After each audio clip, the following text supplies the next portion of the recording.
YouTube channel पर स्वागत है। मैं आपको पहली वर्कशीट आपकी कराने जा रहा हूं। तो सामने आपके सामने लिखा हुआ है और आपके पास वर्कशीट में भी लिखा हुआ है को प्राइम।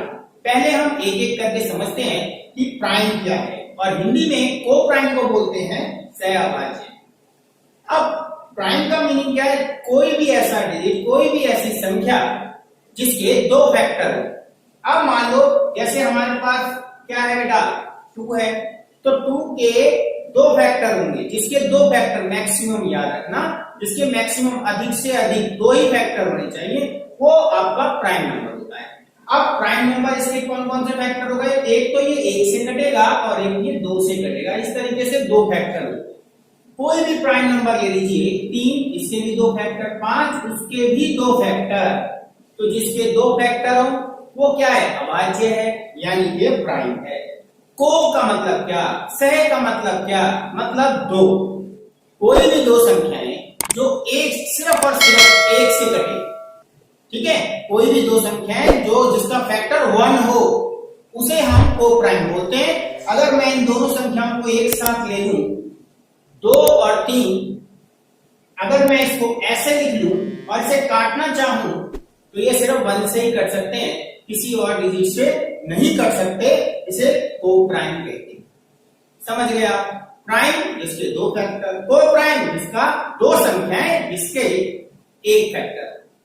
आगे आप देखते हैं बेटा, ये है एचसीएफ और ये है आपके सामने एलसीएम। एचसीएफ क्या और एलसीएम क्या, इसके डेफिनेशन के चक्कर में पड़ेंगे तो बहुत मुश्किल हो जाता है समझना।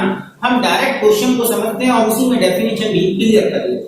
तो देखिए, मैं बहुत ही इजी ट्रिक में, इजी वे में आपको समझाने जा रहा हूं कि आपके किसी वैल्यू का एचसीएफ कैसे निकलता है। 2 वैल्यू हमारे पास होती है, जैसा क्वेश्चन दिया हुआ है सेकंड आपको, उसके अंदर आप नोटिस करेंगे तो आपके पास है 1 1 2, इसे मैं मान लेता हूं px और इसके करते हैं हम प्राइम फैक्टर। प्राइम फैक्टर कैसे करते हैं? फैक्टर आपको करने आते हैं, ठीक है। अगर मैं इसे फैक्टर करता हूं तो 2 5 2 6 और जिसके पीछे इवन नंबर होता है वो 2 से कट जाता है भाई। 2 से काटेंगे, इवन नंबर 6 है, 2 से कटेगा 28 आएगा, ठीक है। यानी कि सम संख्या जिसके पीछे हो वो 2 से कटेगा। 2 से काटते हैं 14 आएगा, 2 से काटते हैं 7 आएगा और 7 बन जा 7 आएगा, ठीक है। और एचसीएफ को हिंदी में महत्तम समावर्तक बोलते हैं। कई बच्चों को तो अभी भी एचसीएफ ही याद होगा, ठीक है, लेकिन मैं बता दूं उसे महत्तम समावर्तक बोलते हैं। तो चलिए, अब यहाँ पर देखो, इसके हमने फैक्टर कर दिए, इसे लिखेंगे कैसे? 2 कितनी बार आया भाई? 4 बार, तो 2 की पावर 4, एक्सपोनेंट 4, ठीक, इनटू कितना? 7 आपका सिंगल आ गया, ठीक है जी, प्राइम फैक्टर कर दिया। दूसरी वैल्यू को नाम दे दिया QX, ना देना चाहो मत देना, 86। अब आगे क्या करें? आगे ये करें कि इसके भी फैक्टर कर दें, और 86 की अगर हम फैक्टर करते हैं तो इसके पीछे लास्ट इवन नंबर है, इवन नंबर है यानी कि सम संख्या है, 2 से कट जाएगा, 2 4 जा 2 3 जा, और जैसे ही हमने इसको करा तो ये तो भैया खुद प्राइम नंबर आ गया, ठीक है। तो इसका मतलब 43 से ही कटेगा, तो कितना आ गया? 43 into 2। अब क्या करें? अब निकाल दो जी, पहले क्या निकालें? एचसीएफ। अब यहां पर आपने समझना है पीएस को, एजुकेशन सीन को, इसकी ट्रिक को। क्या है वो ट्रिक? एचसीएफ निकालने का सिंपल सा वे याद रखना, आपने दोनों वैल्यू में वो संख्या ढूंढनी है जो दोनों में मिल जाए, यानी कि दोनों में मैच कर जाए। वो देखा आपने, तो यहां भी 2 है और यहां भी 2 है।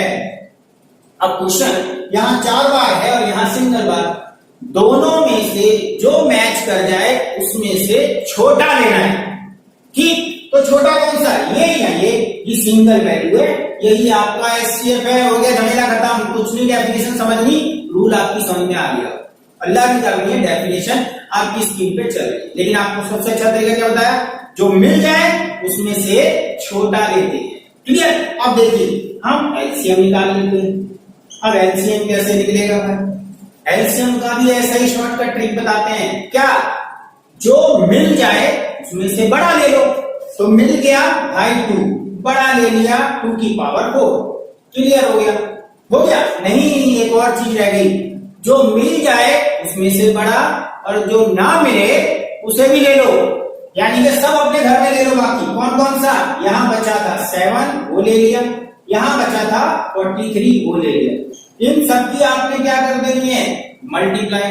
और मल्टीप्लाई करके कितना आएगा आपके पास बेटा, देखो 2 2 जा 4 2 जा 8 2 जा 16 इंटू 7 इंटू 43 और इनकी भी मल्टीप्लाई कर दो 4 8 1 6। एलसीएम निकालना, एचसीएफ निकालना आपने इजी वे में सीख लिया, लेकिन आपने देखा होगा क्वेश्चन में लिखा है प्रूव करना है, तो करते हैं ना प्रूव। उसने कहा है कि ये प्रूव करके दिखाओ, शो दैट, क्या शो करना है, क्या प्रूव करना है कि px की, px समझ रहे हो 1 1 2 की मल्टीप्लाई अगर q से qx से करते हैं तो वो एलसीएम इंटू एचसीएफ होता है। बेटा ये फॉर्मूला है, रियलिटी में ये फॉर्मूला है।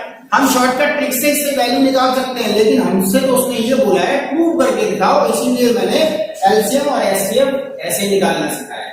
ठीक है, वरना इस फॉर्मूले के यूज करके भी हम कोई भी एक वैल्यू निकाल लेंगे, दूसरी अपने आप निकल जाती। कैसे प्रूव करेंगे, पहले हम लेंगे LHS, left hand side.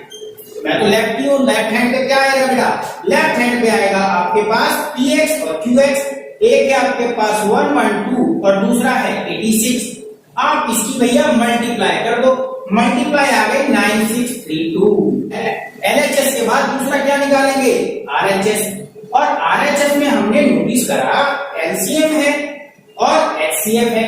LCM कितना, ये रहा जी हमारे पास कितना 4816 इंटू कितना एचसीएफ यानी कि 2, मल्टीप्लाई कितना करके आ गया 1632 ही आएगा, क्योंकि ये खुद ही एक फॉर्मूला हमने प्रूव कर दिया कि एलएचएस इक्वल है आरएचएस।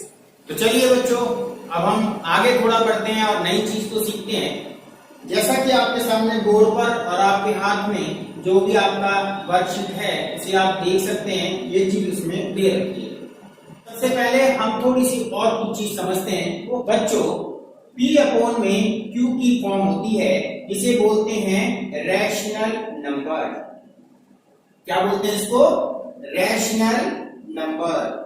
और जहां पर ये कंडीशन है Q की वैल्यू कभी 0 नहीं होगी। रैशनल नंबर वो होता है जो P अपॉन में Q की फॉर्म में हो, लाइक दिस, इस तरह से। ठीक है, अब इसे हम रैशनल नंबर बोल देते हैं। अब क्वेश्चन ये आता है कि रैशनल के अलावा एक नंबर और होता है जिसे बोलते हैं इरेशनल।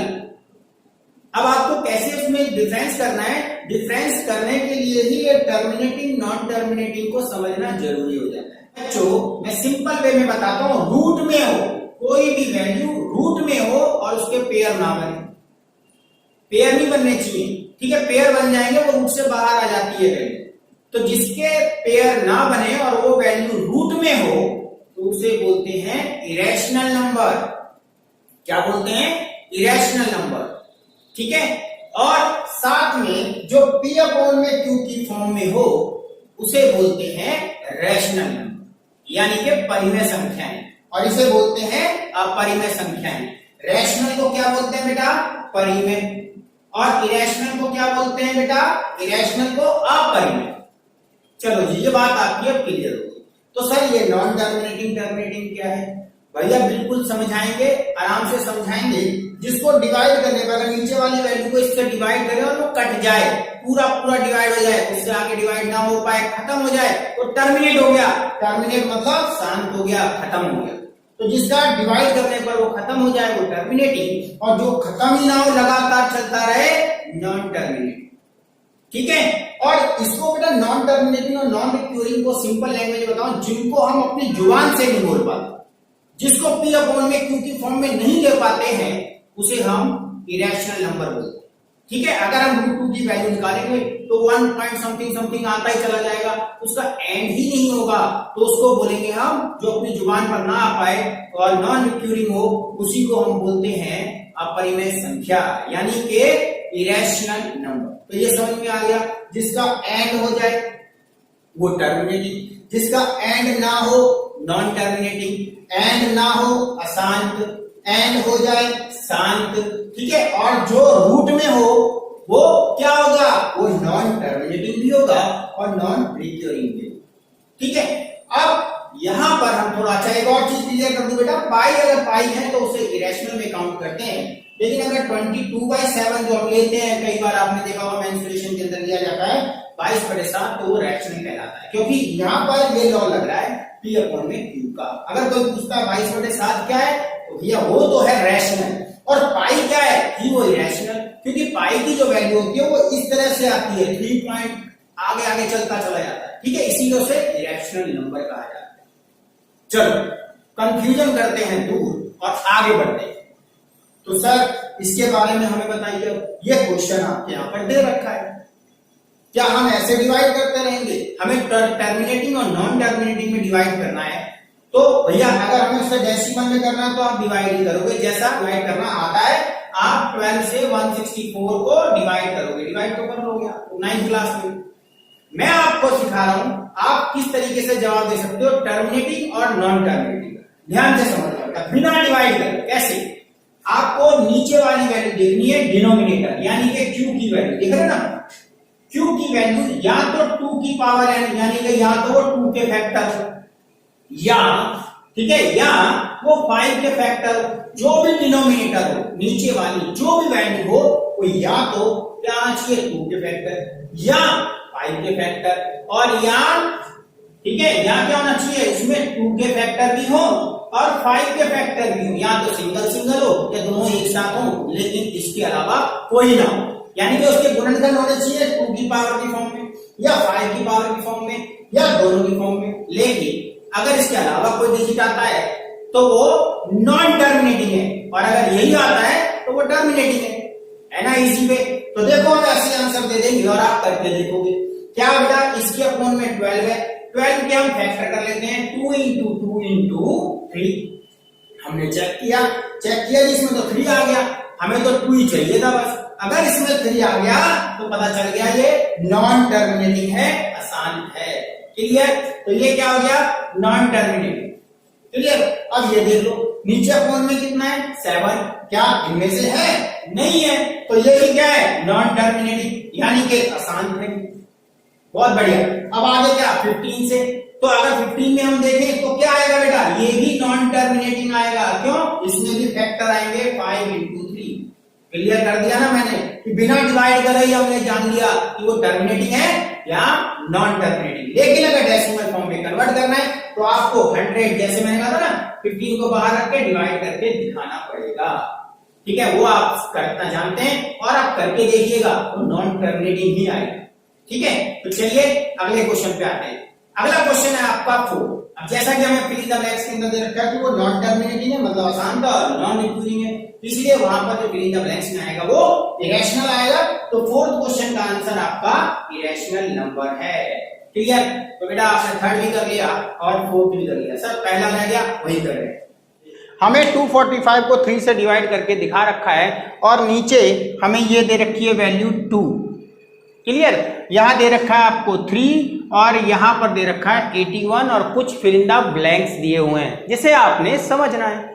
अब वो फिल इन द ब्लैंक्स क्या है आपको मैं बता दूं, ये जो बीच वाली वैल्यू है ना, मतलब डिविडेंड, वो कैसे आता है? डिविडेंड आता है इसकी, यानी के डिवाइजर की, किससे?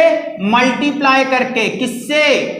कोशेंट से, यानी के डिविडेंड इक्वल होता है डिवीजर इनटू कोशेंट और प्लस होता है रिमाइंडर। यानी कि आप ये समझ लीजिए डिविडेंड मतलब बीच वाली वैल्यू कैसे आती है, इसकी इससे मल्टीप्लाई करो और साथ में इसको प्लस करो, तो आपका क्या आ जाएगा? डिविडेंड आ जाएगा, बीच वाली वैल्यू आ जाएगी। हिंदी वाले समझ ले बेटा कि अगर हमें भाज्य निकालना है तो क्या करना पड़ेगा? भाजक, ठीक है, गुणा में क्या बेटा आपका भागफल, और प्लस में क्या लेना पड़ेगा? शेषफल या शेष बोल सकते हो आप। अब क्वेश्चन हमें ये दिया हुआ है भैया, हमने इसको डिवाइड करा और पहली बार गया एक बार, यानी कि 1 जा, तो यहां हमने 1 लिख दिया।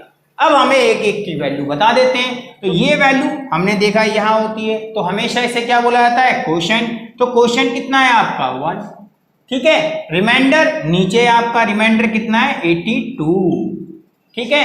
और साथ में जो हमारा डिविडेंड है, डिविडेंड कितना है बेटा, डिविडेंड है आपका 210 और डिवाइजर कितना है 128। तो बेटा अब देखो ये हमारे पास आया, ये हमारा सही है या गलत हम इससे सीख सकते हैं, इससे जज कर सकते हैं। इसे क्या बोलते हैं, डिवीजन एल्गोरिदम, यानी कि भागफल एल्गोरिदम। एल्गोरिदम से हम चेक करके देखते हैं कि क्या हमारा आंसर सही है। अगर सही है तो ये फॉर्मूला हमारा बिल्कुल करेक्ट है, ओके है, हमारे फिल इन द ब्लैंक जो ऊपर दे रखे थे वो हम फिल कर सकते हैं। तो इसको हमने कर दिया। अब चेक करके देखते हैं, डिविडेंड आपका 210 है जो यहाँ है। फिर आपका क्या है बेटा, डिवाइजर कितना है बेटा आपका पास 128, इनटू कितना करना है बेटा कोशेंट से, कोशेंट कितना है आपके पास 1, प्लस क्या करना है बेटा रिमाइंडर यानी कि शेष कितना आ गया आपके पास 82। अगर आप इसको मल्टीप्लाई करते हो तो 128 प्लस 82 और अगर ऐड करते हो 8 और 2 10 आ जाता है बेटा आपका 210। तो आपने क्या नोटिस किया कि हाँ जी ये एक फॉर्मूला है, हमें पता चल गया कि इससे इसकी मल्टीप्लाई करो और इसे उसमें ऐड कर दो तो बीच वाली वैल्यू आ जाती है। डिवीजर विवीजर तो छोड़ो, सिंपल समझो बेटा, इसकी इससे मल्टीप्लाई और ऐड करने के बाद बीच वाली वैल्यू जिसको हमने डिवाइड किया था वो वैल्यू हमारी आ जाती है।